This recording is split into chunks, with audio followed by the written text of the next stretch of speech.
is Victor, Mercedes.com. This video is for Tony in Pennsylvania. Okay, Tony, so this is a quick run out about your car. So first thing I notice is this is your brake booster one-way check valve, which is taped. I don't know what happened here, but this is not the greatest kind of fix, because this is your brake booster, so you kind of want to replace it with a proper new hose, because that goes to the booster, so it creates vacuum in the booster, so you have proper brakes. Okay, evap valve works, suspension fluid is there, can be topped off a little bit. Valve covers, and this one is decent, as you can see. That one is okay, more or less. I don't see any kind of seepages. Up front here we have a little bit of a seepage from the front cover. It's original, it appears. You see a little bit of oil, not critical, but it's starting. Same on this side, as you can see, like in this area right there. As you can see, a little bit of moisture. That's your oil seeping down a little bit. Valve cover on the passenger side is starting to go. As you can see, oil here and around the perimeter there. As you can see it there, also kind of wet a little bit. Not critical again, but something that you might want to take care of. Now the engine mounts are flat. That's the engine mount right down under there. That is your engine mount right here, and you can see how close it is. I mean, it's not super flat, but it's pretty flat.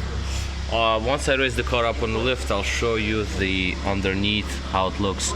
This mount is always better because the torque is on the passenger side mount, because that's where the torque is when you accelerate. This one is higher. I mean, they're not critically low, but they're getting there. They're probably blown. They're only holding on the rubber. No more hydraulic fluid left in it. Fan clutch seemed to work fine. That's a good thing. So underneath there, everything is fine. I looked it all up.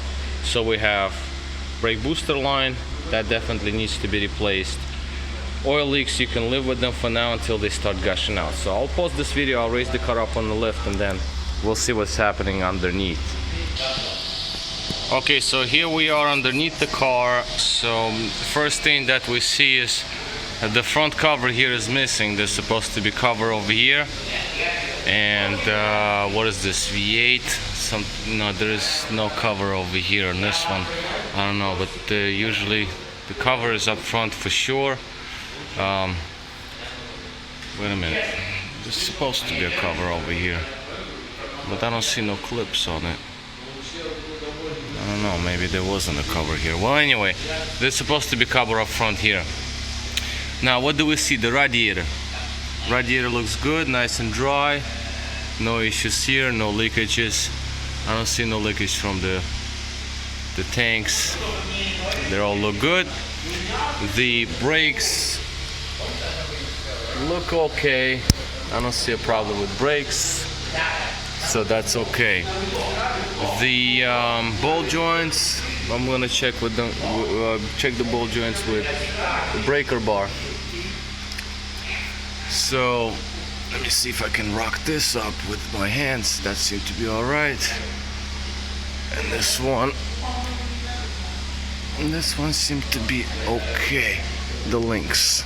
I'll take a big pry bar and I'm gonna check them out. Now the leaks, power steering right here, the steering box is leaking a little bit. They all leak, you know. That's just like a common issue with them. This is your blown engine mounts. As you can see, the residue, that's your hydraulic fluid that leaked out. Same on this side. As you can see, it's all like sort of blackened up there. Like I said, valve cover gaskets are not critical yet. Common issue with the oil level sensor.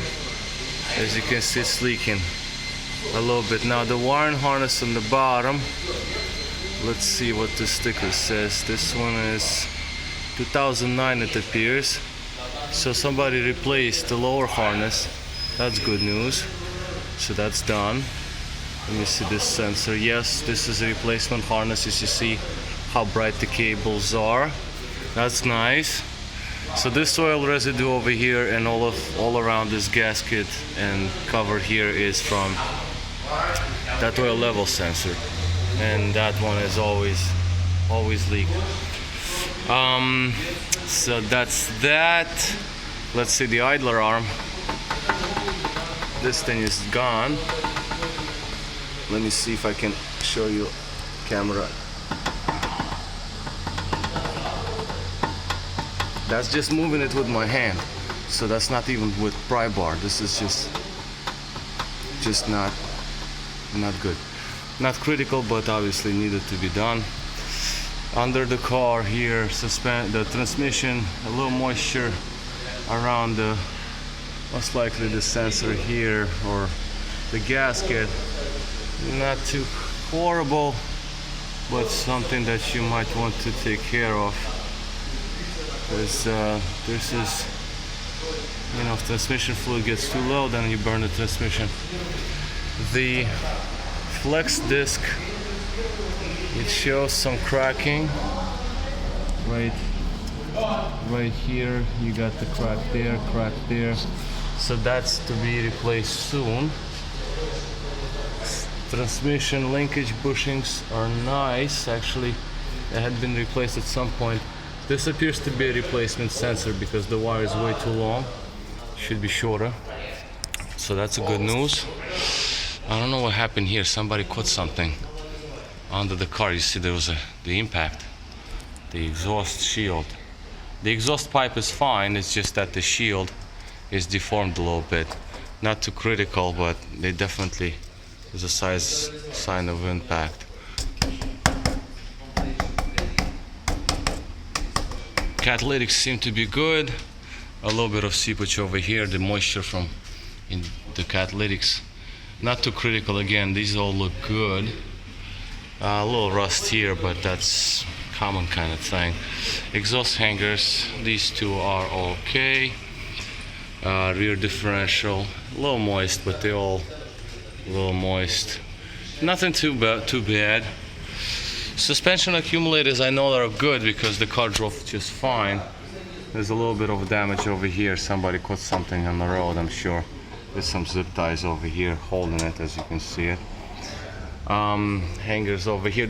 I mean, these are all minor issues, really.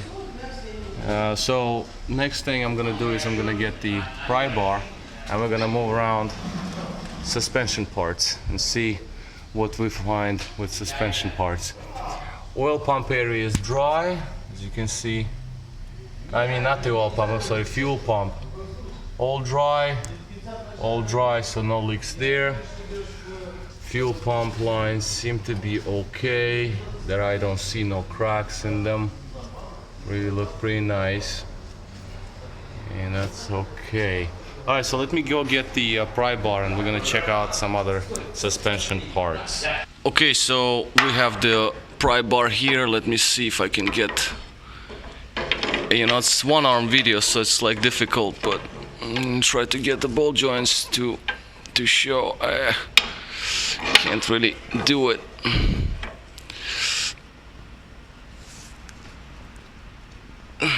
Nah. Okay, I'll do that probably last. I'll just check it. The links seem to be okay. Again, I'm gonna double check it when I have both arms available, and then I'm gonna call you, let you know. Control arm bushings here, they are there, but soon to be gone.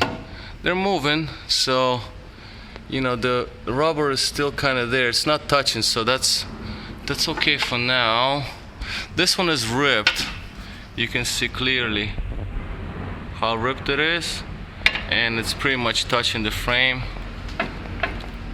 So this one is not the greatest, but it's still there.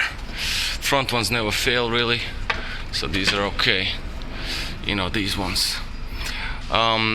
Sway bars, they look okay to me. One arm. yeah, they look okay, more or less. I'm gonna check ball joints when I have both arms and I can move the lift around. Links seem to be okay. That looks fine. Ball joints are not cracked. Well, actually, I said too soon, I think. Let's see if this is a crack. Yeah, okay, yeah, that's a crack, I'm sorry. So that's a split. That would be that has to be replaced. I mean, ball joints are ball joints. These links right here don't seem to have any cracks, very tight. So that's the idler noise. Probably dampener is gone anyway. They all go bad, they're not expensive. Not too much play in the steering link. Drag link in the center is very tight, very nice. Yeah, that seemed to be alright. And tie rods on both sides, they seem to be replacement parts because they look quite fresh. Maybe not, but they look just good. Alright, so I'm gonna check with two hands now, and then once I do that, then I'll let you know. By the way, that's the gasket on controller, not the valve cover gasket. As you can see, a little bit of a seepage over there. The rear part of it, that's the passenger side. It's still not gushing out, but it's leaking a little bit. So that's that. Alright, so torque converter, front seal and rear seal, they look good, all dry. So we're fine here. Alright, so for now it's gonna wrap it up. So I'm gonna check for the ball joints, definitely to be done. If you do one, might as well do the other. Let's see if this one is split. Yep, so that's safety. These definitely need to be done because that's completely split. So struts, shocks still look nice and dry. Upper control arms I'm going to check later on when I lower the car a little bit. But the shocks, as you can see, they look dry. That's good news. Alright, so this is all for now. Sorry for choppy video, but that's all I could do. With one arm, it's difficult. So for now, we're pretty good. In terms of, I'm gonna check the links with two hands. Tie rods, ball joints, they don't seem to be loose, but they split, so that they have to be done. And rear suspension is rare to fail, really. We have some banging noise, so I'm going to check on the bushings on let me see if I can see that, but bushings on the lower control arm here, usually the knuckle bushings, those are the ones that go bad. So it's hard to really see, but I'm gonna have to rock the car and take a look at those because I hear banging. It could be bushings, it could be your the control, no, the bottom strut mounts. They can be banging because I do hear like knocking. All right, so that's all for now. All looks okay in the back here. So now you see what's going on here. Flex disc on the back is okay. Front ones has a little bit of cracking. Alright, so this is Victor at RestoreMercedes.com. Thank you for watching.